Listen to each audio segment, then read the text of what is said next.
ආයුබෝවන් වාසනාවන්ත සුබ දවසක් වෙන කියලා ප්‍රාර්ථනා කරනවා ඔබ හැමදෙනාටම. මම අද සූදානම් වෙනවා 2025 අවුරුද්දේ නොවැම්බර් මාසයේ වෘෂභ ලග්න හිමියන්ගේ ලග්න පලාපල කියන්න. ඉතින් වෙනද වගේ මොන ආදරෙන් ඔබත් එක්ක හැමදාම වගේ එකතු වෙන මම ශ්‍රී විජය ජ්‍යොතිෂයෙන් DHM කහව විතරන.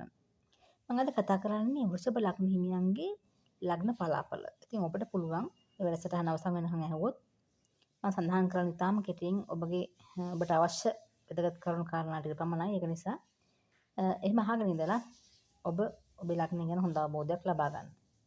අපි එනම් බලමු වෘෂභ ලග්න හිමියන්ට 2025 අවුරුද්දේ නොවැම්බර් මාසයේ මොන වගේද කියලා.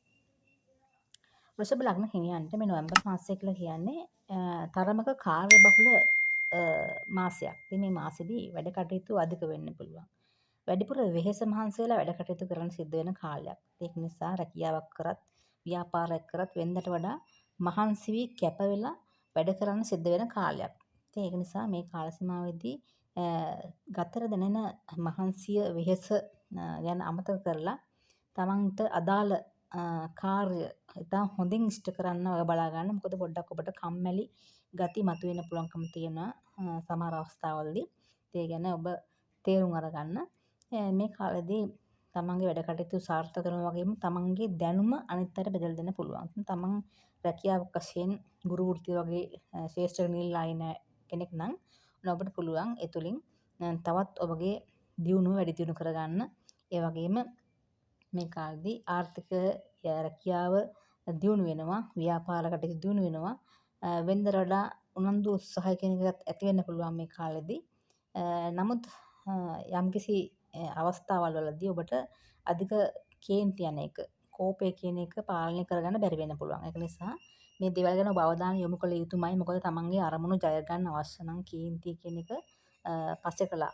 උනන්දු උත්සාහය තමයි ඇති කරගන්න අවශ්‍ය වෙන්නේ. ඒක නිසා හැම වෙලෙම මේක රැකියාවක් කරන කෙනෙක් වුණත්, කුඩා දරුවෙකුට වුණත්, පෞල් ජීවිතය ගත කරන කෙනෙකුට වුණත් අදාළ දෙයක්.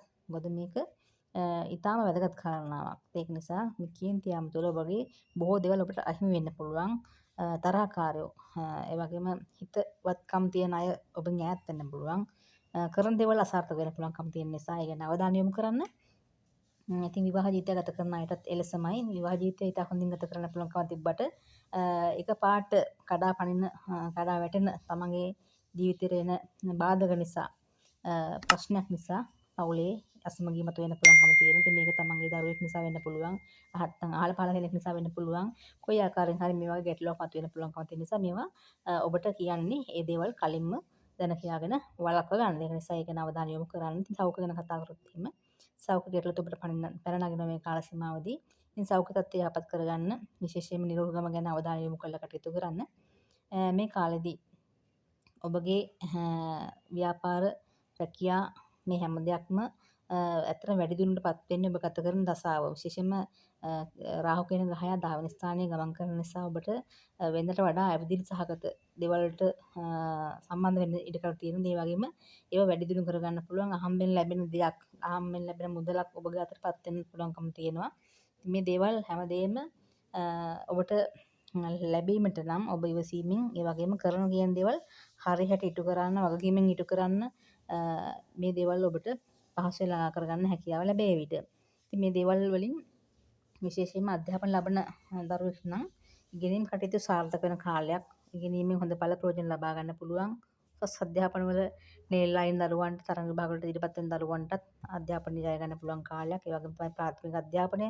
ඉතින් ඒ තුලින් ඔබට ඉහළට යන්න හොඳ අවස්ථාවක් උදා වෙලා තියෙනවා. ඒ ගැන ඔබ අවධානය යොමු කරන්න.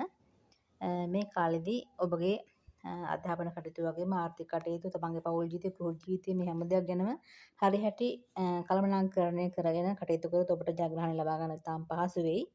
ඉතින් මේ කාලෙදී ඔබට තියෙන අපල උපද්‍රවවල යම්කිසි දෝෂක් නිසා ඔබට ලැබෙන දේවල් වලට අවහිර බාධක මතුවෙන්න පුළුවන්කම තියෙනවා. ඒ ගැන ඔබ අවධානය යොමු කරන්න. ඉතින් ඒවට කරන්න සුදුසු පිළියම් විදිහට මම මතක් කරන්නම් මේ වෙලාවේදී. කොයි කාටත් එක පොදුයි.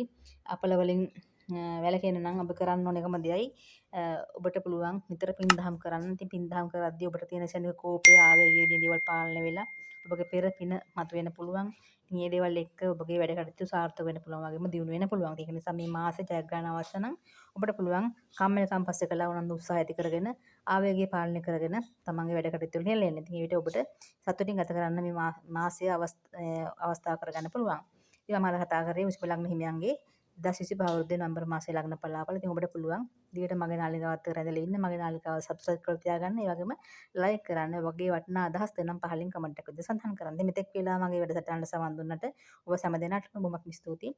තෙරුවන් සරණයි කියලා ප්‍රාර්ථනා කරනවා.